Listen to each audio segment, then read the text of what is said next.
వాళ్ళు చెప్పింది వింటుంటే నేను కూడా అంటే ఎల్కేజీ నుంచి మొత్తం కూడా గవర్నమెంట్ స్కూల్లో చదువుకున్నాము. అప్పుడు ఇన్ని ఫెసిలిటీస్ లేకుండే. ఇప్పుడు సార్ వాళ్ళు చెప్తుంటే అసలు ప్రైవేట్ స్కూల్స్ కూడా ఎందుకు పనికి రాకుండా ఉన్నాయి కానీ కనబడుతుంది. ఎందుకంటే ఇంత experience teachers plus qualified teachers, మళ్ళా ఎడ్యుకేషన్ పరంగా కూడా అన్ని క్వాలిఫైడ్ బీఈడి, ఎంఈడి, ఇంకా క్వాలిఫైడ్ టీచర్ ఎంఎస్సి, ఇంకా పీజీ, డాక్టరేట్ చేసిన టీచర్స్ కూడా ఉంటారు. వాళ్ళకి ఇక్కడ చెప్పిన దాని ప్రకారం uniforms, shoes, ID card, tabs, computers, mid day meal, sports, uniform ప్రతి ఒక్కటి కూడా ప్రైవేట్ స్కూల్స్లో అయితే ఇవన్నీ మనం పే చేయాలి. పే చేస్తేనే ఇప్పుడు ఏ ప్రైవేట్ స్కూల్ పోయినా ట్యాబ్ కావాలంటే ఫస్ట్ 17,500 కట్టమని చెప్తారు. ఇక్కడ 6th క్లాస్ నుంచి మనకు ట్యాబ్స్ ఇస్తున్నారు, సిస్టమ్స్ కూడా వచ్చినాయి. మన ముందే ఇప్పుడు ప్రజెంట్ చేశారు. ఇక్కడ మనం ఏంటంటే ఇప్పుడు గవర్నమెంట్ స్కూల్స్ కూడా ప్రైవేట్ స్కూల్స్కు ధీటుగా ఎదుగుతున్నాయి. కాబట్టి మన పిల్లల్ని కాన్ఫిడెంట్గా పంపించవచ్చు. పంపించి ఇక్కడ సార్ చెప్పినట్టు ఒక విషయం చెప్పారు, మనం ఎంత సంపాదిస్తున్నాం అనేది కాదు, మన పిల్లల్ని ఎడ్యుకేషన్ ఎంత ఇస్తున్నాం అనేది ముఖ్యమని చెప్పారు. అది చాలా ఇంపార్టెంట్. Maths teacher చెప్పినట్టున్నారు. పిల్లలకి ఎడ్యుకేషన్ అనేది చాలా ఇంపార్టెంట్. ఆ ఎడ్యుకేషన్ మనం ఇస్తేనే అది ఎడ్యుకేషనే సంపద. ఆ ఎడ్యుకేషన్ ఇస్తే చాలు. వాళ్ళకి మనం ఆస్తులు సంపాదించి ప్రాపర్టీ సంపాదించిన అవసరం లేదు. ఎడ్యుకేషన్ ఇస్తే అది చాలు. కాబట్టి ఎడ్యుకేషన్ మీద మనమందరం కూడా మన పిల్లల్ని జాగ్రత్తగా, ఇప్పుడు ఇక్కడ చాలామంది ఏం చేస్తారంటే చిన్న చిన్న పిల్లల్ని మేము కౌన్సిలింగ్ ఇస్తూ ఉంటాం. సార్ నాకేం చిన్న తప్పులు చేస్తారనుకో, దాంట్లో ఏం చేస్తున్నారమ్మా అంటే మేము పొద్దున్న నుంచి సాయంత్రం వరకు పొలం పనికి వెళ్తాం సార్, వ్యవసాయం పనులకు వెళ్తాం, మా పిల్లడు చేస్తే మాకు తెలియదు సార్ అంటారు. మనం సార్ చెప్పినట్టు మనం కూడా మన పిల్లలు ఏం చేస్తున్నాడు, స్కూల్కి వెళ్తున్నాడు లేడా, మొబైల్ చూస్తున్నాడా, మొబైల్ ఏం చూస్తున్నాడు, మొబైల్ ఎడ్యుకేషన్ వాడుతున్నాడా, దానికి ఏం వాడుతున్నారు అని చెప్పేసి మనం కూడా వాళ్ళ మీద కాన్సన్ట్రేషన్ చేయాలి. మనం ఈ స్కూల్లో జాయిన్ చేసినామా మొత్తం మీరే చూసుకోవాలంటే అలా కాదు. ఎందుకంటే స్కూల్ టీచర్స్ అనేది చెప్తారు కూడా. మనం కూడా వాళ్ళని సూపర్వైజింగ్ చేస్తే వాళ్ళు కూడా వృద్ధిలోకి వస్తారు, ఖచ్చితంగా మంచి ర్యాంక్స్ తీసుకొస్తారు. ఇన్స్పెక్టర్గా మేము ముందున్నాను. ఇక్కడ చాలామంది కూడా గవర్నమెంట్ స్కూల్స్లో చదువుకొని వచ్చారు. ప్రైవేట్ స్కూల్స్లో చదువుతూనే జాబ్స్ వస్తాయి, లేకపోతే లైఫ్లో సెట్ అవుతాను కాదు. మనం ఇంతకంటే తక్కువ అంటే ఫెసిలిటీస్తోని గవర్నమెంట్ స్కూల్లో చదివి ఇక్కడ దానికి వచ్చినాం. కాబట్టి ఇప్పుడు అన్ని రకాలుగా ప్రైవేట్ స్కూల్తో ఉన్నాయి. కాబట్టి మీరందరూ కూడా మీ పిల్లల్ని ఈ ఎక్స్పీరియన్స్ టీచర్స్ వాళ్ళకి వాళ్ళ భవిష్యత్తు తీర్చి, కాబట్టి క్రమశిక్షణ అనేది పెద్దల పట్ల చెందినటువంటి పాఠశాల ప్రధానోపాధ్యాయుల గారికి మరియు ప్రజా ప్రతినిధులకు, విద్యార్థుల తల్లిదండ్రులకు, ప్రియమైన విద్యార్థులకు మరియు ప్రింట్ అండ్ ఎలక్ట్రానిక్ మీడియా సోదరులకి, ఇంకా ఈ కార్యక్రమానికి విచ్చేసినటువంటి అతిథులందరికీ పేరు సంవత్సరాలుగా నాకు ఒకంత అసంతృప్తి ఉండే, ఒకంత కాదు చాలా అసంతృప్తి ఉండే. ఎందుకంటే ఈ పాఠశాల ఎంత గొప్ప పాఠశాలనో మనందరికీ తెలుసు. దాదాపు 10-15 గ్రామీణ విద్యార్థులకి జీవితాన్నిచ్చి వాళ్ళ జీవితాలకు వెలుగునిచ్చినటువంటి అతి గొప్ప పాఠశాల ఇది. ఈ పాఠశాల జిల్లా వ్యాప్తంగా పేరు పొందింది. ఆ పేరును, ఈ పాఠశాలకు ఉన్న విశిష్టతని ఈరోజు కేంద్రం కూడా గుర్తించి PM శ్రీ పాఠశాల కింద ఈ పాఠశాలను గుర్తించింది. అయితే ఈ పాఠశాలలో ఎన్నో కార్యక్రమాలు ఇదివరకే జరుగుతున్నాయి. ఈ పాఠశాల విద్యార్థులు ఉత్తమమైన బోధనను ఉపాధ్యాయులు అందిస్తున్నారు, విద్యార్థులు చదువుకుంటున్నారు. ఇంతసేపు ప్రధాన ఉపాధ్యాయులు గారు ఈ విద్యార్థులు సాధించినటువంటి అచీవ్మెంట్ అన్నిటిని మనందరికీ వివరించడం జరిగింది. మనం అనుకుంటాం ప్రభుత్వ పాఠశాలలో విద్య సరిగా అందడం లేదని. ఈనాటి కాలంలో విద్యకు ప్రాధాన్యత ఇవ్వడం అనేది అవసరమే, కానీ ప్రైవేట్ పాఠశాలల మోజులో మనం ప్రభుత్వ పాఠశాలల్ని విస్మరిస్తున్నాం. సరి అయిన సౌకర్యాలు లేని ప్రైవేట్ పాఠశాలలో, కనీసం ఆడుకోవడానికి క్రీడా ప్రాంగణం లేని పాఠశాలలో మన పిల్లల్ని ఒక కోడి ఫారం లాంటి ఒక పాఠశాలలో ఉంచి చదివిస్తున్నాం.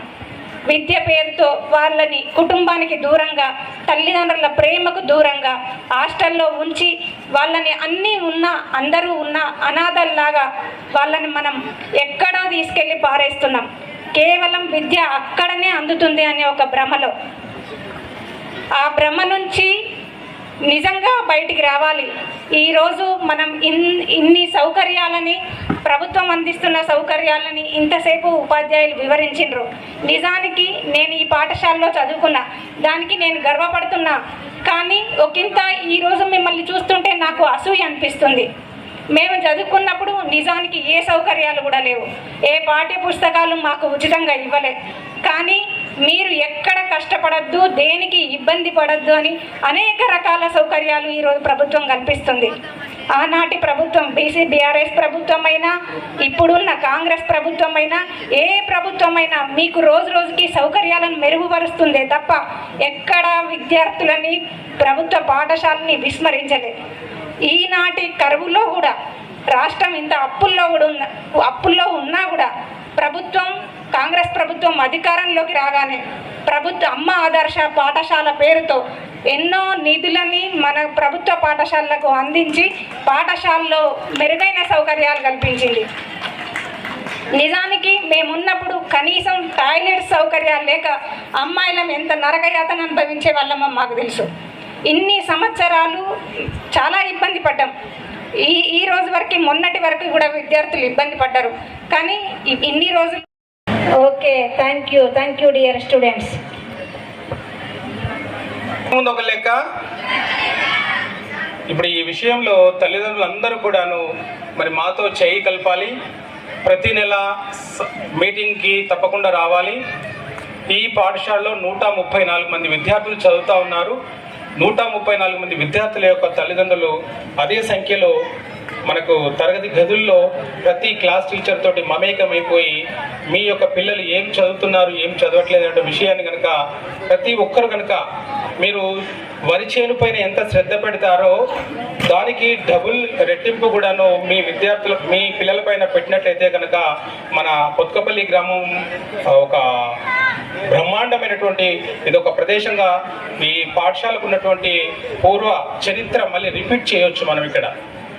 సో విద్యార్థులారా, నేను ఎక్కువగా మాట్లాడను. ఈ సమయంలో నేను ఇంకొక చిన్న మీకు స్లోగన్ చెప్తాను. మీకు అందరికీ తెలుసు, మన మండలంలోనే పిఎంశ్రీ అనేటువంటి ఒక ఏకైక ఒక సదుపాయాన్ని ఈ పాఠశాల పొందుతోంది. మీరు ఎంత అదృష్టవంతులు అని అంటే, మరి జిల్లాలో మొత్తం 8 స్కూళ్ళే ఈ పిఎంశ్రీ అవకాశాన్ని చేజిక్కించుకున్నాయి. అందులో మన ఓదెల మండలంలో కొత్తపల్లి ఒక గ్రామము. సో ప్రియమైన తల్లిదండ్రులారా, నేను చెప్పేది ఒకటే, మీరు ఈరోజు చేలో ఎన్ని లక్షలు పెట్టుబడి పెట్టారు, మళ్ళీ ఎన్ని లక్షలు వచ్చాయనేటువంటి విషయాన్ని ఎంత బాగా మీరు పట్టించుకుంటారో దానికి రెట్టింపు విషయంలో తప్పకుండా మీ పిల్లలని ప్రతిరోజు పాఠశాలకి పంపించండి. ఇక్కడ సకల సౌకర్యాలు మేము కల్పిస్తూ ఉన్నాము. ఇక్కడ ఈ సౌకర్యాలను అందిపుచ్చుకొని దానికంటే ముఖ్యమైనటువంటి గుణాత్మకమైనటువంటి విద్యను మీ పిల్లలు చేజిక్కించుకునేట్లు మీరు దానికి మీ వంతు సహకారం అందించాలని చెప్పేసి తెలియజేసేసుకుంటూ, ఒకసారి మళ్ళీ నేను పిల్లల్ని సౌండ్ రావట్లేదు, మేము రెడీ, మేము ప్రూవ్ చేసుకోవడానికి రెడీగా ఉన్నాము.